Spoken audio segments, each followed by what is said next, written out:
उत्तराखंड कांग्रेस में PCC president के सलाहकार पद पर अमरजीत सिंह जी को बनाया गया है।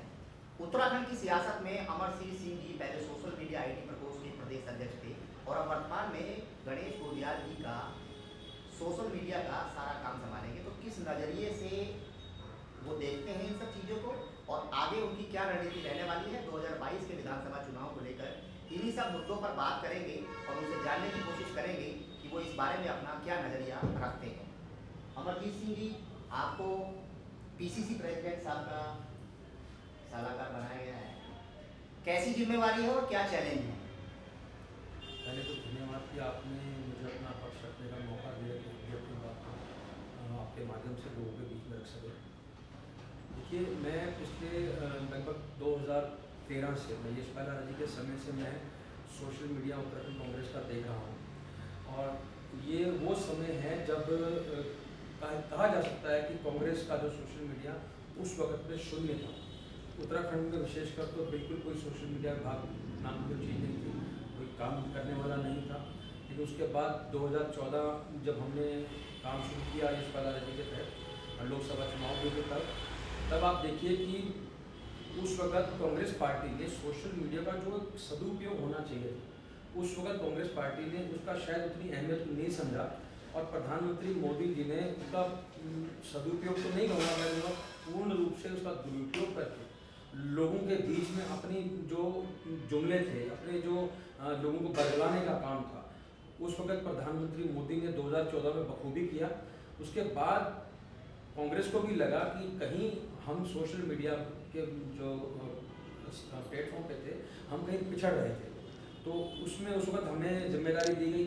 उसके बाद से लेकर के आप देखिए कांग्रेस के सोशल मीडिया ने लगातार बेहतरीन काम किए। यशपाल आर्य जी के बाद किशोर उपाध्याय जी रहे, मैंने किशोर उपाध्याय जी के साथ भी उनके पूर्ण अध्यक्ष के रूप में जब उनका कार्यकाल रहा तब तक पूरी तरह काम किया। उसके बाद माननीय प्रीतम सिंह जी आए, प्रीतम सिंह जी के साथ भी मैंने पूरे तरीके से काम किया। फिर हमारी नियुक्ति किशोर उपाध्याय जी के समय में एआईसीसी से हो गई थी। माननीय राहुल गांधी जी ने मुझे जो है उत्तराखंड कांग्रेस का सोशल मीडिया कोऑर्डिनेटर बनाया था तभी मुझे, और तब से लेके आज तक लगातार हमने कांग्रेस को बढ़ाने का प्रयास किया है। कांग्रेस उस वक्त जब शून्य थी और आज आप देखेंगे कांग्रेस का सोशल मीडिया डिपार्टमेंट अपने आप में बेहतरीन कार्य कर रहा है।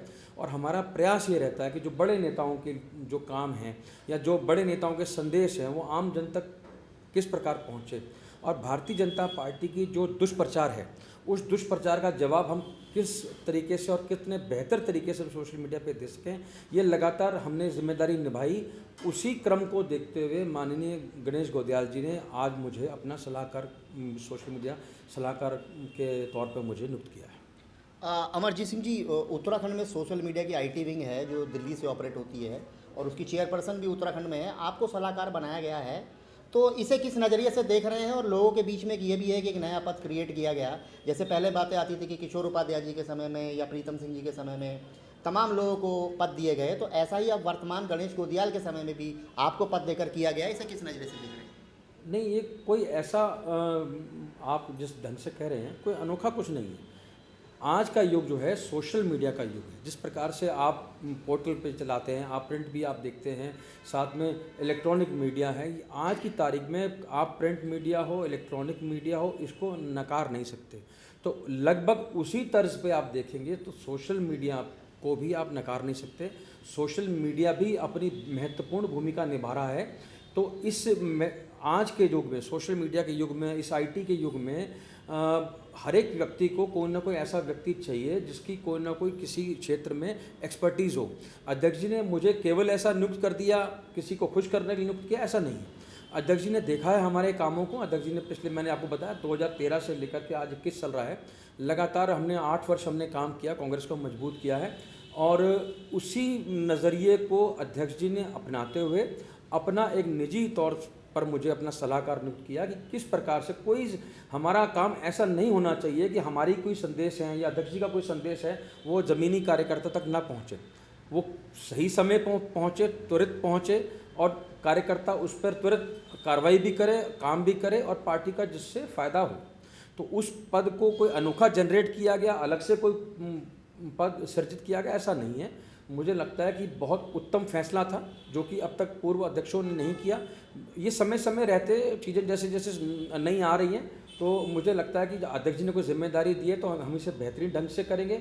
एक बात आपने और कही कि एआईसीसी का जो शिल्पी अरोड़ा जी देख रही हैं, वो एआईसीसी के तौर पर प्रदेश के पूरे सोशल मीडिया को देखती हैं। मेरा कार्य ये है कि जो सोशल मीडिया पे प्रत्येक प्लेटफॉर्म पे, जो इंस्टाग्राम हो, ट्विटर हो, फेसबुक हो, वहाँ पर जो भी चल रहा है, मेरी ड्यूटी ये है कि मैं प्रदेश अध्यक्ष जी को उन चीज़ों से निजी तौर पे उनको मैं अवगत कराऊँ, और उनके जो विचार हैं, जो विचार अगर आते हैं उनको मैं कुछ सुझाव देता हूं। अध्यक्ष जी को सुझाव अगर बेहतर लगता है तो अध्यक्ष जी उस पर कोई ना कोई प्रतिक्रिया देते हैं, फिर वो जनता के बीच में तुरंत जाती है। तो हमारा लक्ष्य ये है कि कांग्रेस सोशल मीडिया अपने आप में बेहतरीन कार्य कर रहा है, और मेरा जो निजी काम है वो यही है कि मुझे प्रदेश अध्यक्ष को जो सोशल मीडिया पे वर्तमान में घटना घटित हो रही हैं, जो संदेश आ रहे हैं, उससे उनको लगातार अवगत कराना। प्रीतम, अमरजीत सिंह जी, 2022 का चुनाव नज़दीक है और उत्तराखंड में कांग्रेस इस 2022 के मिशन को किस तरीके से देख रही है और आपका क्या नज़रिया रहने वाला है? बहुत अच्छा सवाल है आपका। आप देखिए, पिछले लगभग 1.5-2 साल से हमारे देश में कोरोना काल चल रहा है, और आने वाला जो समय 2022 जो आप देख रहे हैं, जिसको हम लक्ष्य अब निर्धारित करके चल रहे हैं चुनाव के लिए, ये जो समय है, बहुत सी जो हमारी बैठकें हैं, जिस प्रकार से वो बैठकें अब वहाँ जाकर नहीं, किसी क्षेत्रों में जाकर के हमारी बैठकें नहीं हो रही, वो तो हो ही रही हैं। उसके साथ साथ हम सोशल मीडिया का सदुपयोग इस प्रकार से भी कर रहे हैं, हम अपनी जूम बैठकें कर रहे हैं, जहाँ हम नहीं पहुँच पा रहे, किसी कारणवश नहीं पहुँच पा रहे। जिस प्रकार से आपदा आई पिछले दिनों में, आपने देखा कुमाऊं मंडल में, हमने बहुत सी बैठकें अपनी हमने जूम मीटिंग के माध्यम से की हैं। सोशल मीडिया का सदुपयोग कैसे हो, इसको इस नज़रिए के साथ 2022 की तैयारी को हम लेकर के चल रहे हैं। और मैंने आपको पहले भी कहा, जो सोशल मीडिया डिपार्टमेंट है, इसकी अब अनदेखी नहीं की जा सकती, और इसका भरपूर फ़ायदा कांग्रेस लेगी। पूर्व में हमारी कुछ कमियां रहीं, उन कमियों से सीखने के बाद आज कांग्रेस बहुत मजबूत है उत्तराखंड में। आप कहीं भी तुलनात्मक अगर तरीके से देखेंगे तो उत्तराखंड कांग्रेस का social media Bharatiya Janata party से बहुत आगे है। अमरजीत सिंह जी, मेरा सवाल ये भी है, उत्तराखंड में गुटबाजी कांग्रेस के अंदर लगातार देखी जाती है, और इस गुटबाजी को आप किस नज़रिए से देखते हैं और आपका इसमें क्या दृष्टिकोण रहता है? देखिए, कोई दल देश में ऐसा नहीं है जहाँ की अलग अलग विचारों वाले नेतागण ना हो। तो अगर कांग्रेस पार्टी में उत्तराखंड में ऐसे कुछ लोग, जिस प्रकार से जो आप कह रहे हैं गुटबाजी, आप गुटबाजी कह रहे हैं, मैं नहीं मानता गुटबाजी, लेकिन उसको इस नज़रिए से देखा जा सकता है कि हर एक व्यक्ति की अपनी एक फ़ैन फॉलोइंग होती है। आप कहीं भी जाइए, आप देखिए, जहाँ रावत जी अपने बयान देते हैं या जहाँ कहीं जनता के बीच में खड़े हो जाते हैं, तमाम सैकड़ों लोग उनके चारों तरफ उनको घेर के खड़े हो जाते हैं। यही रवैया आप देखेंगे किशोर उपाध्याय जी के साथ भी है, यही औरा जो है ये हमारे प्रीतम सिंह जी के साथ भी है। प्रीतम सिंह जी भी आज जहाँ चले जाएं, तमाम लोग उनके साथ में खड़े होते हैं। आप इसको गुटबाजी कहते हो, मुझे लगता है कि ऐसे हमारे पास बहुत से नेता हैं जिनके साथ लोग जुड़े हैं, जुड़ना चाहते हैं। व्यक्तिगत तौर से कोई किसी क्षेत्र के हिसाब से जुड़ना चाहता है, किसी उम्र के हिसाब से कोई जुड़ना चाहता है, जो सीनियर लोग रावत जी जुड़ना चाहते हैं, युवा जो आज गणेश गोदयाल जी को देख रहा है, प्रीतम सिंह जी को देख रहा है, किशोर उपाध्याय को देख रहा है, तो ये तो अच्छा एक संकेत मान के चल रहे हैं। इसमें कोई गुटबाजी से पार्टी कमज़ोर होती है ऐसा नहीं है।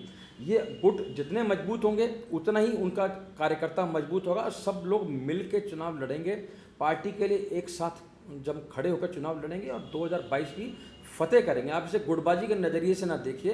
व्यक्ति आप समझे कि मैं भी हूँ तो मेरे साथ भी कुछ लोग जुड़े हुए हैं, इसे गुट नहीं कहा जा सकता। मेरे साथ जो जुड़े हुए लोग हैं वो किसी तौर पे भी पार्टी को मजबूत करते हैं, तो अच्छी बात है, इसमें गुट कहाँ से आ गया। अमरजीत जी, सांप और नेवले की बातें सामने आई राजनीति में।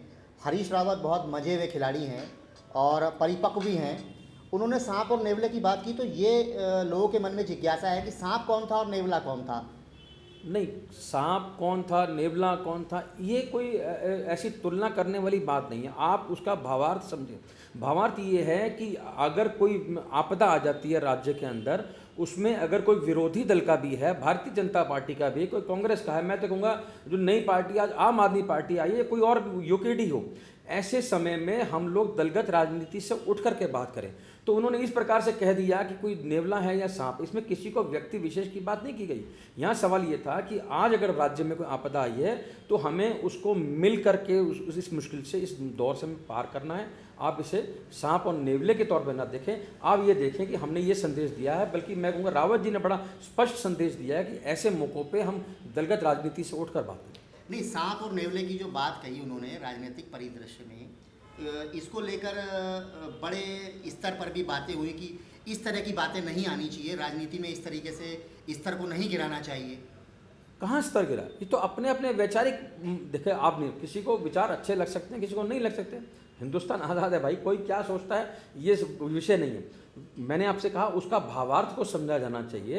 अब भावार्थ बड़ा स्पष्ट है, आप किस पार्टी से बिलोंग करते हैं, कहाँ के नेता हैं, ये महत्वपूर्ण नहीं है। महत्वपूर्ण ये है अगर राज्य में हमारे आपदा आई है, उस आपदा में हम दलगत राजनीति से उठ करके, आपने 2016 में क्या किया, आपने 2017 में क्या किया, कौन सी पार्टी जीती थी, विषय वो नहीं है। विषय आज का ये है कि हमें लोगों तक सहायता कैसे पहुंचानी है, वो महत्वपूर्ण विषय है। आप उसको वहीं तक रहने दो तो मुझे लगेगा वो ज़्यादा बेहतर है। एक बात मेरी और है इस विषय में, 2022 का चुनाव जो है कांग्रेस अब लड़ने की तैयारी में लगभग तैयार है। यशपाल आर्या की एंट्री हो गई, संजीव आर्या की एंट्री हो गई, ये 2017 में छोड़ के चले गए थे। तो ये जो पाला बदलने का खेल है, ये अभी आगे भी जारी रहेगा या क्या है ये? देखिए, पाला बदलना ये परंपरा भारतीय जनता पार्टी ने शुरू की थी, और हमारे और शीर्ष नेताओं ने भी कहा अगर भारतीय जनता पार्टी ने शुरू की थी, लेकिन भारतीय जनता पार्टी ने इसको खेल बना दिया था पैसों से, सरकार गिरा करके, किस प्रकार से किसी चलती हुई सरकार को तोड़ करके और फिर अपने लिए सत्ता का रास्ता खोजा। लेकिन कांग्रेस का ये मानना है, कांग्रेस के यहाँ अगर कोई आ रहा है या जुड़ रहा है वापस, तो वो कांग्रेस की विचारधारा से जुड़ना चाह रहा है। उसको मालूम है कि भारतीय जनता पार्टी आज की तारीख में एक डूबता हुआ जहाज़ है। इस डूबते हुए जहाज़ में अब कोई भी रहना नहीं चाहता। आप देखिए, लगभग भारतीय जनता पार्टी की जो इंटरनल मीटिंगें चल रही हैं, जो इंटरनल रिपोर्ट्स बन रही हैं, उसके आधार पर तो भारतीय जनता पार्टी अपने जो वर्तमान उनके विधायक हैं, उनके 20-25 लोग ऐसे जिनकी वो टिकट काट रही हैं, आज वो तो मुँह बाए खड़े कांग्रेस की ओर देख रहे हैं कि शायद कोई उनका कांग्रेस पार्टी उनके लिए अपने दरवाजे खोल दे। तो मतलब कहने का ये है कि सोशल मीडिया के माध्यम से अब अमरजीत सिंह जो व्यक्तिगत रूप से हैं, वो गणेश गोदयाल को फुल बैटिंग करेंगे? नहीं, बिल्कुल फुल बैटिंग करेंगे। मैंने आपसे क्या कहा, देखिए संदेश पहले भी जाते थे, कांग्रेस की विचारधारा लोगों में पहले भी जा रही थी। भारतीय जनता पार्टी ने जो 4.5 साल पिछले उत्तराखंड के बर्बाद कर दिए हैं, लोग जानते हैं, लेकिन उसको और बेहतर ढंग से और त्वरित लोगों तक वो कैसे पहुँचे, मेरी ड्यूटी ये है, मेरा कार्य ये है कि मैं अध्यक्ष जी को उन चीज़ों से अवगत कराऊं जो वर्तमान में सोशल मीडिया के या प्लेटफॉर्म पर जो चीज़ घटित हो रही है, उससे उनको मैं अवगत कराऊं, और उनके विचारों को त्वरित तरीके से हम किस प्रकार से जनता के बीच में ले जा सकते हैं, वो काम बेहतर कैसे हो, इसलिए मेरी नियुक्ति हुई है। उसी आधार पर मुझे जिम्मेदारी निभानी है, और मैं आशा करता हूँ मुझे पूरी कांग्रेस के समस्त लोगों से, समस्त कार्यकर्ताओं से मुझे पूर्ण समर्थन भी मिल रहा है। लोग इस आशा उम्मीद से भी मुझे देखते हैं कि जो हमारा पुराना अनुभव रहा, उस अनुभव के आधार पे हम गणेश गोदयाल जी की जो संदेश है लोगों तक पहुंचाएंगे, कांग्रेस के संदेश को लोगों तक पहुंचाएंगे। मैं ये कहूँगा केवल गणेश गोदयाल जी ही नहीं, हमारे और भी शीर्ष के नेता हैं, प्रीतम सिंह जी हुए, किशोर उपाध्याय हुए, या और भी जो हमारे कर्ण महाराज जी हुए, जितने भी हमारे नेता हैं, उनकी बात को किस प्रकार से हम बेहतर ढंग से जनता के बीच में पहुँचाएँगे, उस पर मैं कार्य करने का भरसक प्रयास करता हूँ। तो ये थे अमरजीत सिंह जी, जिन्हें प्रदेश अध्यक्ष का सलाहकार सोशल मीडिया बनाया गया है। 2022 के चुनाव में कांग्रेस लगातार सोशल मीडिया के माध्यम से अटैकिंग मोड में रहेगी और सोशल मीडिया पर तमाम बातों को उठाती रहेगी। इन सब बातों को करने के पीछे हमारा मकसद सिर्फ एक ये था कि क्या कांग्रेस में गुटबाजी है। अगर आपको लगता है कि उत्तराखंड में कांग्रेस के अंदर गुटबाजी है, तो आप हमारे इस वीडियो को लाइक कीजिए, शेयर कीजिए और इसे सब्सक्राइब कीजिए।